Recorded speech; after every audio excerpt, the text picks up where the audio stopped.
طيب، لو عندي مصفوفة وعايز أعرف فيها كام عنصر. عندي مصفوفة وعايز أعرف المصفوفة ديت فيها كام عنصر. هستخدم أمر اسمه لن. أمر اسمه إيه؟ لن أو LEN. ده خدناه قبل كده، اللي هو اختصار لينث.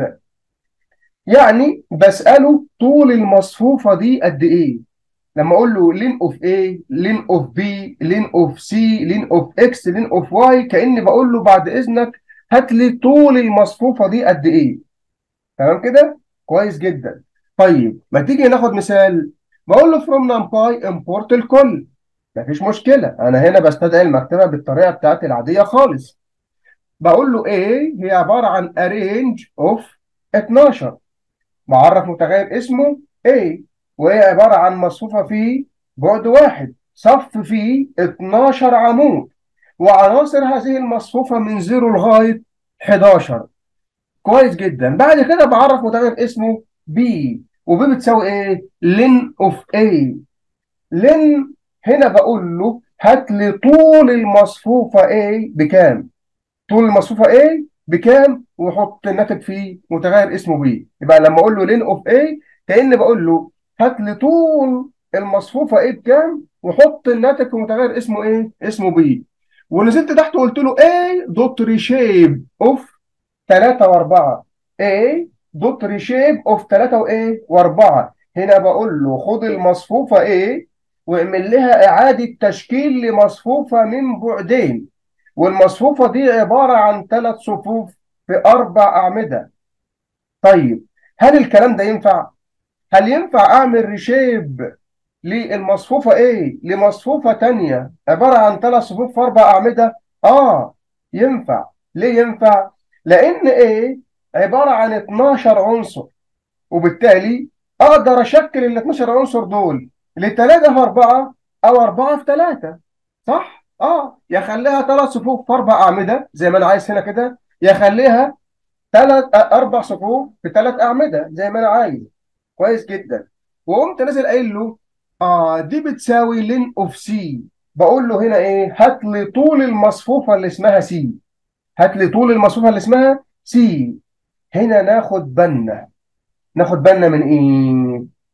في الحالة دي المصفوفة سي مصفوفة ثنائية الأبعاد. مصفوفة ثنائية الأبعاد. ولما تكون المصفوفة ثنائية الأبعاد وأقول له أنا عايز اللين بتاع هذه المصفوفة، يعني عايز طولها، هيرجع لي عدد صفوف هذه المصفوفة. هيرجع لي إيه؟ عدد الصفوف بتاع المصفوفة دي، وليس عدد عناصرها كلها. عشان أحسب عناصرها كلها هيجي لك دلوقتي في أمر تاني غير الأمر لين.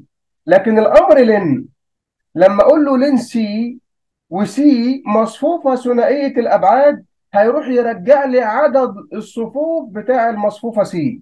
ليه؟ لانها مصفوفه ثنائيه الابعاد وليس عدد العناصر كلها. وفي الحاله دي هيعرض لي رقم واحد، اللي هو ايه؟ رقم الصف بس، ايا كان يعني. طيب، ما تيجي بقى نرن الكود بتاعنا ونشوف الدنيا فيها ايه. ادى الرن اهو. في الاول خالص انا بقول له ايه هي عباره عن ارينج اوف 12، ونزلت تحت وقلت له اعمل لي برنت للايه. حلو.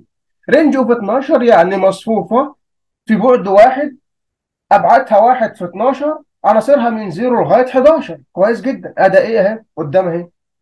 نزلت تحت وقلت له بي هي عباره عن اللين اوف اي، وقلت له برنت بي تحت.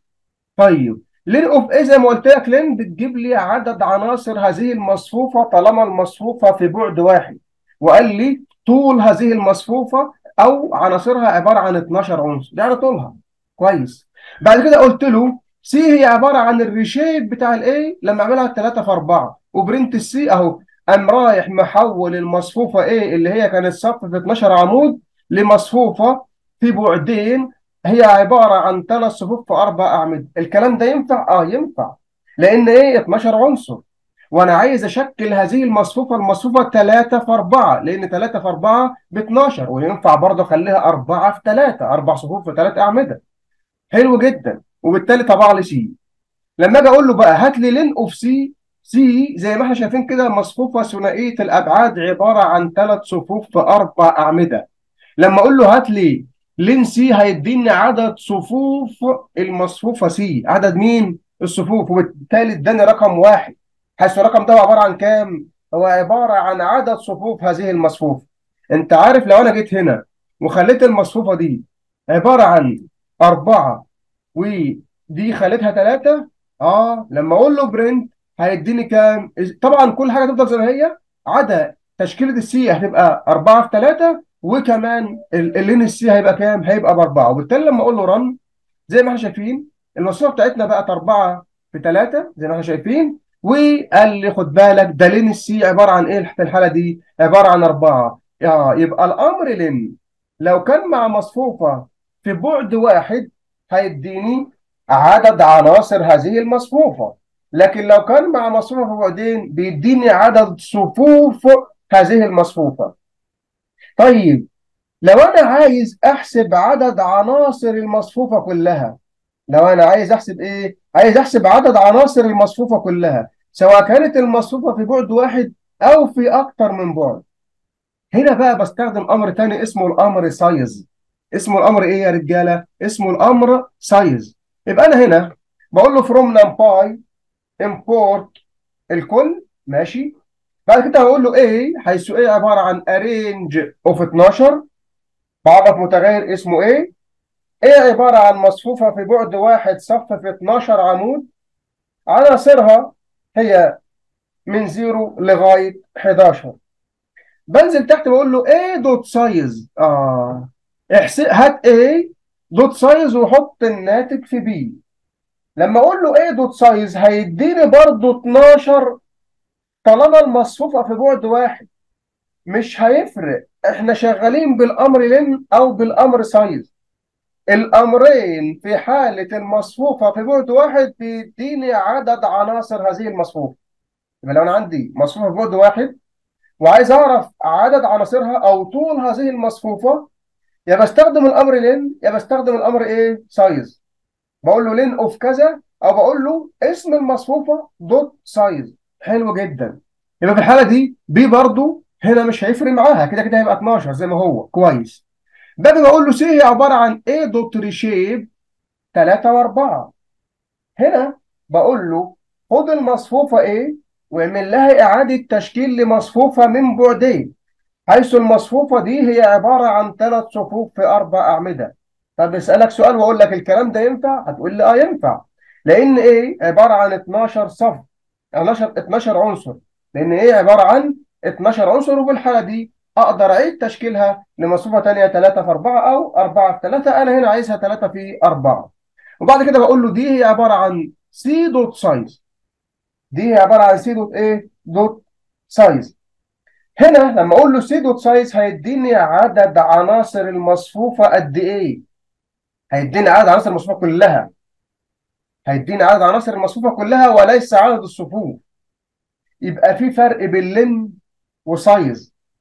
الامر لين بيديني عدد عناصر المصفوفه كلها لو كانت في بعد واحد، أو عدد عناصر الصفوف لو كانت المصفوفة في بعدين. إنما الأمر سايز بيدينا عدد عناصر المصفوفة سواء كانت في بعد واحد أو في بعدين. يبقى أنت لو عايز تحسب عدد عناصر المصفوفة لأي مصفوفة أيا كانت هتستخدم أمر اسمه إيه؟ سايز. أما لو عايز تفرق هتستخدم الأمر اللي اسمه لين. وفي الحالة دي لما رن الجزء ده من الكود هيقول لي والله A هي عبارة عن ارينج اوف 12، ويعرض لي ايه؟ ادي يا عم ارينج اوف 12 اهي. وبعد كده عرضت الفاصل ده، بقول له ايه دوت سايز وحط الناتج في بي، فطلع السايز بتاع ايه ب 12 برضه، ما اختلفش عن اللي فات خالص لان احنا كنا قلنا الامرين زي بعض في حاله المصفوفه اللي هي موجوده في بعد واحد. بعد كده بقول له ايه دوت سايز، ماشي. بعد كده اعمل لي ريشيب للمصفوفه ايه، لمصفوفه ثنائيه الابعاد 3 في 4. راح عمل لها ريشيب اهوت لمصفوفه 3 في 4 وقبل وزي الفل لان كده كده عدد عناصرها 12. بعد كده بقول له سي دوت سايز. فاكرين في الامر لين اداني عدد عناصر الصفوف، لكن في الامر سايز اداني مجموع اللي هو ايه؟ عدد عناصر العناصر اللي داخل المصفوفه. عدد العناصر اللي داخل ايه؟ اللي داخل المصفوفه. هنا جاب لي جميع العناصر اللي هي داخل المصفوفة. أما الأمر لن مع المصفوفة الثنائية كان بيدينا عدد عناصر مين؟ عدد عناصر الصفوف فقط. لو عايزين نعرف أبعاد المصفوفة، لو عايزين نعرف أبعاد المصفوفة، مش عايز بقى أعرف عدد العناصر، ده أنا عايز أعرف إيه؟ عايز أعرف أبعاد المصفوفة. هستخدم أمر اسمه شيب. هستخدم أمر اسمه إيه؟ اسمه شيب. وفي الحالة دي الأمر شيب هيرجع لي المصفوفة كام صف في كام عمود. الأمر شيب هيرجع لي المصفوفة كام صف في كام عمود. تعال نشوف المثال بتاعنا. from numpy import الكل. كويس جدا. A بتساوي arrange of 12. خلاص بقى هنا بيعرف متغير اسمه A، وA عبارة عن مصفوفة في بعد واحد، حيث عناصر هذه المصفوفة من 0 لغاية 11، والمصفوفة دي هتصفي في 12 عمود. A دوت شيب. خد بالك بقى، هنا بقول له B بتساوي A دوت شيب. هنا بقول له A دوت شيب يعني هات لي أبعاد المصفوفة إيه؟ هات لي أبعاد المصفوفة إيه؟ وحط الناتج في متغير اسمه B. وخد بالك هنا هنلاحظ حاجة، لما نعرض الناتج هيقول لي B هي 12. B هي إيه؟ هي 12، وهيسيب الباقي فاضي لأن المصفوفة لم يتم تشكيلها. هقول لك دلوقتي هي عبارة عن إيه. طيب لما أقول له سي هي عبارة عن A دوت ريشيب أوف 3 و4. هنا بقول له خد المصفوفة A، اعمل لها إعادة تشكيل لمصفوفة من بعدين، والمصفوفة دي هي عبارة عن 3 صفوف في 4 أعمدة، وحط الناتج في متغير اسمه سي. يبقى سي عبارة عن مصفوفة 3 في 4. كويس. بعد كده بقول له دي بتساوي سي دوت شيب.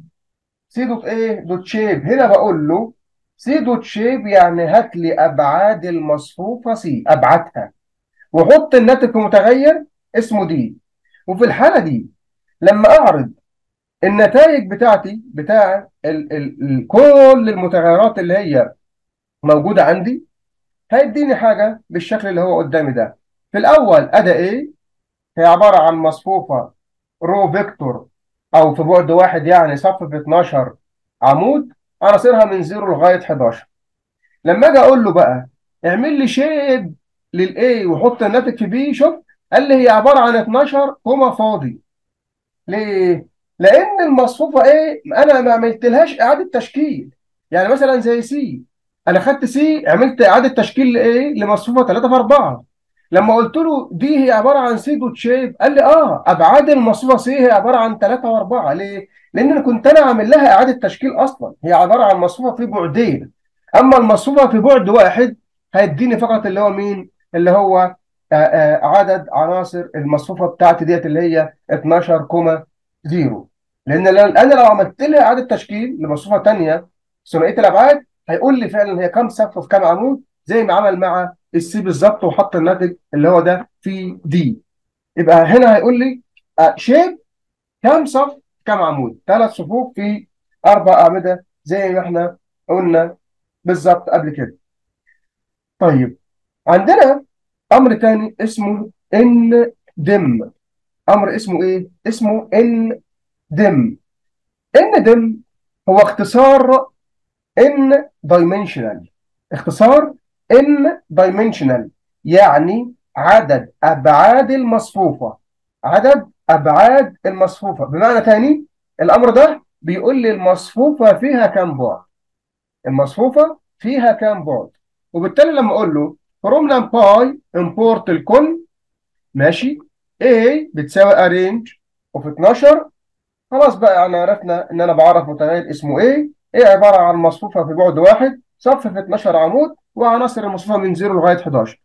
بعد كده بقول له ايه دوت ان دم وحط لي الناتج في متغير اسمه بي. هنا كأن بقول له المصفوفه ايه ابعادها قد ايه. المصفوفه ايه ابعادها قد ايه. طبعا هنا هيجاوب عليا ويقول لي ايه هي بعد واحد يعني. بعد كده بقول له اعمل ريشيب للمصفوفه ايه لمصفوفه جديده عباره عن 3 صفوف واربع اعمده. هيقول لي حاضر، هعمل ريشيب وهعمل لك مصفوفه جديده ثنائيه الابعاد عباره عن 3 صفوف في 4 اعمده، وهحط الناتج في متغير اسمه سي. بعد كده هقول له دي هي عباره عن سي دوت ان دم، كاني بقول له هات لي ابعاد المصفوفه سي ويحط لي الناتج في المتغير اللي اسمه دي. وفي الحاله دي لما نيجي نرن الجزء ده من الكود هيقول لي والله ده ايه، زي ما احنا شايفين قدامنا هي مصفوفه في بعد واحد عباره عن صف في 12 عمود وعناصرها من 0 ل 11 زي ما احنا شايفين. ان دم لما اجيبها للمصفوفه ايه، ايه كانت في بعد واحد، وبالتالي قال لي هي عباره عن واحد، يبقى بي جواها كام؟ جواها واحد. ليه؟ لان الامر اللي اسمه ان دم اختصار ان دايمنشنال، يعني بقول له هات ابعاد المصفوفه ايه وحطها في متغير اسمه بي، لان ابعاد ايه هي عباره عن ايه؟ بعد واحد، مصفوفه في بعد واحد. بعد كده رحنا شكلنا الاي وحطينا الناتج في سي، حيث سي هي عباره عن مصفوفه 3 صفوف في 4 اعمده ثنائيه الابعاد. كويس جدا. لما قلت له بقى سي دوت ان دم قال لي ده سي هي عباره عن مصفوفه ثنائيه مين؟ ثنائيه الابعاد، عشان كده اداني كام؟ اداني 2.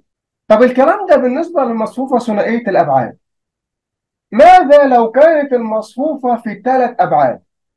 برضه هستخدم الامر اللي اسمه ان دم. تعال نشوف الجزء ده من الكود. بقول له from numpy import الكل. بعد كده بقول له A بيساوي a range of 27. هنا بعرف متغير اسمه A عبارة عن مصفوفة ببعد واحد، صف في 27 عمود عناصرها من 0 لغاية 26. بعد كده بقول له A دوت N دم وحط الناتج في متغير اسمه B. يبقى أنا بعرف متغير اسمه B، وبقول له هو عبارة عن A دوت N دم، كأن بقول له المصفوفة ايه ابعادها قد ايه. هيقول لي دي مصفوفة ببعد واحد، وهيقوم مديني الناتج واحد. ليه؟ يعني لان ايه هي مصفوفة ببعد واحد. بعد كده بعمل ريشيب اعادة تشكيل للمصفوفة ايه. الله، هنا بقى بعمل ريشيب لمصفوفة في 3 ابعاد. يبقى سي هو عبارة عن متغير، وهي عبارة عن مصفوفة مكونة من 3 طبقات، كل طبقة عبارة عن 3 صفوف في 3 أعمدة. يبقى سي هي عبارة عن مصفوفة من 3 طبقات، كل طبقة هي عبارة عن 3 صفوف، 3 صفوف في 3 أعمدة. وفي الحالة دي لو حبينا نجيب الأبعاد هقول له سي دوت ان دم وحط الناتج في متغير اسمه دي. بالتالي عشان اجيب الابعاد بستخدم الامر اللي اسمه ان دم، يبقى اسم المصفوفه دوت ان دم. لما اقول له بقى سي دوت ان دم هيديني كام؟ هيديني 3. ليه؟ لان مصفوفه فيه 3 ابعاد. وبالتالي لما اقول له رن الجزء ده من الكود، الاي زي ما هي اهي فوق، هي عباره عن مصفوفه ببعد واحد، صف في 27 عمود عناصرها من 0 لغايه 6 اهي. ان دم وحط الناتج في بي، يبقى اهو ايه هي عباره عن مصفوفه بجهد واحد فاداني واحد، يبقى بي جواها واحد. بعد كده سي هي عباره عن الريشيب بتاع الايه لمصفوفه من 3 ابعاد او 3 طبقات. ادي ال3 طبقات اهي، حيث كل طبقه هي عباره عن 3 صفوف في 3 اعمده. وبالتالي لما اقول له سي دوت ان دم هيقول لي والله دي مصفوفه ثلاثيه الابعاد، وفي الحاله دي هيبقى جواها كام؟ المتغير ده يبقى جواها 3. ليه؟ لانها مصفوفه في 3 ابعاد. خد بالك احنا نقدر نعرف نوع البيانات اللي داخل المصفوفه. نقدر نعرف نوع البيانات اللي داخل المصفوفه، هل هي انتجر، هل هي فلوت، هل هي سترينج، او غير ذلك من انواع البيانات اللي هي موجوده عندنا. في الحاله دي هنستخدم امر اسمه دي تايب. هنستخدم امر اسمه ايه؟ اسمه دي تايب. تعال نشوف ازاي نعرف نوع البيانات اللي داخل المصفوفه بتاعتنا. بقول له from numpy import asterisk. هنا بستدعي المكتبه بتاعتي بالطريقه اللي هي from اسم المكتبه import الكل. بعد كده بقول له انا ممكن انشط ده او انشط ده الاول، مش فارقه معايا خالص، يعني خلينا نتكلم على ده، نخليه كده كومنت وننشط الامر اللي هو فوق ده. يبقى ده الامر الاولاني هنشطه اهو. بقول له ايه حيث ايه هي عباره عن array of لستة، بديله لستة من العناصر، والعناصر ديت هي عبارة عن إيه؟ هي عبارة عن سترينج، وطبعا كل سترينج مكون من 1 كاركتر. هنا بعرف متغير اسمه A، حيث A عبارة عن مصفوفة. عناصر هذه المصفوفة هي A و D و G و H و J. كويس جدا. لما اجي تحت هنا واقول له B بتساوي A دوت دي طيب، A دوت دي طيب، كأني بسأله ما هي نوع البيانات اللي داخل المصفوفة اللي اسمها A.